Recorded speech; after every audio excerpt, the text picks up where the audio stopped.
మీరందరూ ఆశీర్వాదంతో ప్రభుత్వానికి మాకు ఇవ్వగలిగితే ఇస్తున్నారని నాకు తెలుసు. కానీ నా బాధ్యత మా కూటమి ప్రభుత్వం వచ్చిన సంవత్సరం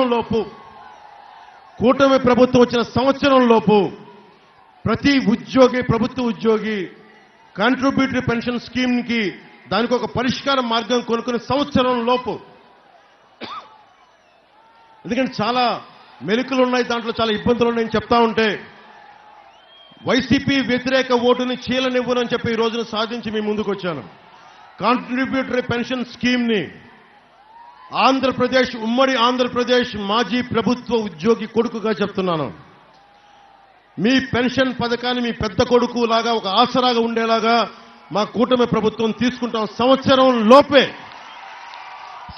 లోపే కొణతాల రామకృష్ణ గారు కానీ, మనోహర్ గారు కానీ, చంద్రబాబు గారు కానీ అందరం కూర్చొని అసెంబ్లీలో దీనికి ఒక సంవత్సరం లోపు తర్జన భర్జన చేసి వాదోపవాదాలు చేసి ప్రతి ప్రభుత్వ ఉద్యోగికి భద్రత కలిగించేలాగా, మీ 30 సంవత్సరాలు పనిచేసిన తర్వాత మీ జీవితానికి భద్రత ఉండేలాగా మేము సంపూర్ణంగా చర్యలు తీసుకుంటాం, మీకు అండగా నిలబడతాం అని చెప్పి నేను ఎనకాపల్లి నడిబొడ్డున నూకాలమ్మ సాక్షిగా నేను మీకు అండగా ఉంటాం. చెప్పండి, మనకి ఈ రోజున అనకాపల్లి కొత్త జిల్లాగా ఏర్పడింది. ప్రభుత్వ భవనాలు ఉన్నాయా? మనకి ప్రభుత్వ భవనాలు లేవు. ఇంకా అద్దె ఇళ్లలోనే ఉన్నారు వీళ్ళందరూ. కానీ ఒకవైపు 600 ఎకరాలు దోచేస్తా ఉన్నారు. ఏ ప్రభుత్వం అయినా సరే, జగన్ ప్రభుత్వం వచ్చింది, ఉన్న ప్రభుత్వాస్తులను తాకట్టు పెట్టడం, ప్రైవేట్ ఇళ్లలో భవనాలు పెట్టడం, దానికి అదనంగా రెంట్లు గింట్లని చెప్పేసి ఆ డబ్బును కూడా అక్రమంగా దోచేయడం. ఎన్టీఆర్ గవర్నమెంట్ ఆసుపత్రి ఉంది మనకి. పీలా గోవింద్ గారి సమయంలోనే దానికి ఏసీలు కూడా చేయించారు ఆయన. మనకి పేషెంట్స్ కి బాగుంటుందని చెప్పి పాపం ఎన్టీఆర్ గవర్నమెంట్ హాస్పిటల్ ఆయన చేయిస్తే ఈ రోజున ఆ పరిస్థితి ఎలా ఉంది? గర్భిణీ స్త్రీలు వస్తే విశాఖ కేజీహెచ్కి పంపించే పరిస్థితి. ఒకవైపు సిటీ నడిబొడ్డున మనకి డంపింగ్ యార్డ్ ఉంది. మనకి రాష్ట్రంలో ఏ మూలకెళ్ళినా డంపింగ్ యార్డ్. దాదాపు చుట్టుపక్కల ఉన్న ప్రాంతంలో మీకు ఎంత దుర్వాసన ఉంటుందో నాకు తెలుసు. మొన్న ఈ మధ్యన నాకు వీడియోలు పంపించారు. అదే ఆ వీడియోలు పంపిస్తే ఎంత ఉన్నాం సార్ ఇక్కడి నుంచి డంపింగ్ యార్డ్, పక్కన డంపింగ్ యార్డ్, పక్కనే కార్పొరేషన్ బిల్డింగ్ లో వేశారు. ఇక్కడి నుంచి తీసుకెళ్లి మధురవాడకి తీసుకెళ్తున్నారు, వైజాగ్. అక్కడ తీసుకెళ్తే మళ్ళీ దారి పొడవునా దుర్గంధం.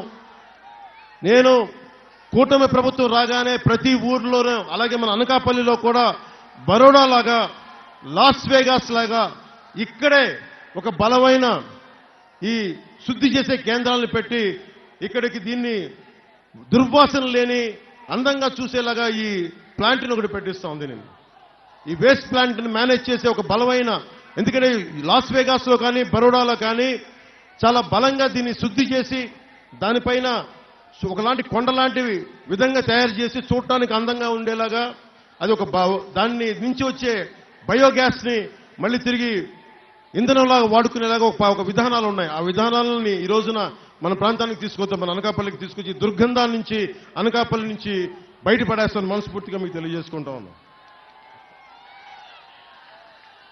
ముఖ్యంగా కొణతాల రామకృష్ణ గారి ఆధ్వర్యంలో ఉత్తరాంధ్ర సుజల స్రవంతి ఇరిగేషన్ ప్రాజెక్ట్ మొదలైంది. దానికి వైఎస్ఆర్ గారి టైంలో ఇస్తే, చంద్రబాబు గారి టైంలో దాన్ని 2000 కోట్ల రూపాయలు విడుదల చేశారు. కానీ వైసీపీ గవర్నమెంట్ వచ్చిన తర్వాత కేవలం 5 కోట్ల రూపాయలే విడుదల చేశారు. 5 కోట్ల రూపాయలు విడుదల చేయటం వల్ల ఈ రోజున మనకి రైతాంగం నష్టపోతా ఉంది. జనసేన, టీడీపీ, బీజేపీ ప్రభుత్వం రాగానే ఈ ఉత్తరాంధ్ర సుజల స్రవంతి పథకాన్ని తిరిగి బలంగా పునరుద్ధరించి దీనికి బడ్జెట్ కేటాయిస్తాం. దీనికి ముఖ్యంగా ఉత్తరాంధ్ర కానీ ఆంధ్రప్రదేశ్లో కానీ, ఆంధ్రప్రదేశ్ డ్రగ్ క్యాపిటల్ అయిపోయింది. గంజాయికి మారుపేరైపోయింది ఆంధ్రప్రదేశ్. ఆడపిల్లలు భయపడతా ఉన్నారు, పెద్దలు భయపడతా ఉన్నారు, చాలా మంది యువత కంప్లైంట్ చేస్తా ఉన్నారు. నేను 2018లో కూడా పోరాట యాత్రకి వెళ్తే ముఖ్యంగా యువతకు చెప్పాను, మీరు గంజాయిని గనక మీరు మహమ్మారిని మీరు ఎంకరేజ్ చేస్తే మీ ఆరోగ్యాలు పాడు చేసుకుంటారు.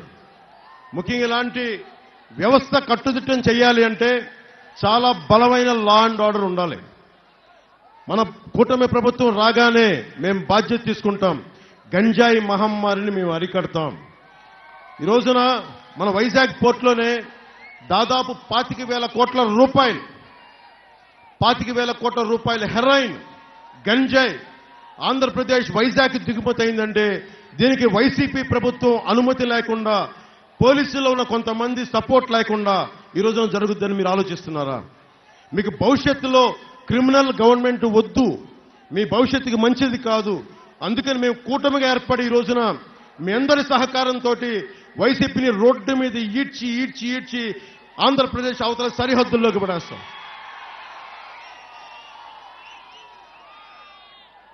మోదీ గారు 2047కి భారతదేశం ఇంధనం మీద, విదేశాల మీద డిపెండ్ అవ్వకుండా ఉండాలని చెప్పి ఇథనాల్ని మనకి ఇక్కడ మ్యానుఫ్యాక్చర్ చేసేలాగా మొదలుపెట్టారు.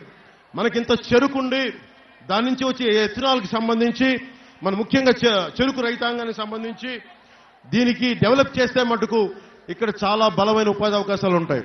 అలాగే విదేశ ద్రవ్యం మనకి వేస్ట్ అవ్వకుండా ఉంటుంది. మన బలంగా మన ఎక్స్పోర్ట్స్ పైకి వెళ్తాయి. 2047కి మోదీ గారి కోరిక కూడా ఇక్కడున్న యువతకి అందరికీ స్కిల్ డెవలప్మెంట్ ఉండాలి, మీకు రకరకాల ఉపాధి అవకాశాలు ఉండాలి. ఆ దిశగా మేమందరం కృషి చేస్తా ఉన్నాం.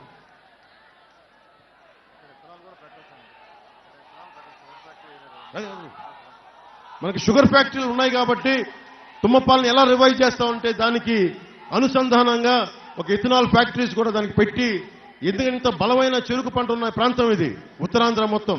సో ఇథనాల్ని ఇక్కడి నుంచి ఎక్స్పోర్ట్ చేసేలాగా, ఇక్కడి నుంచి తయారు చేసేలాగా ఆ బాధ్యత మనం తీసుకుందాం.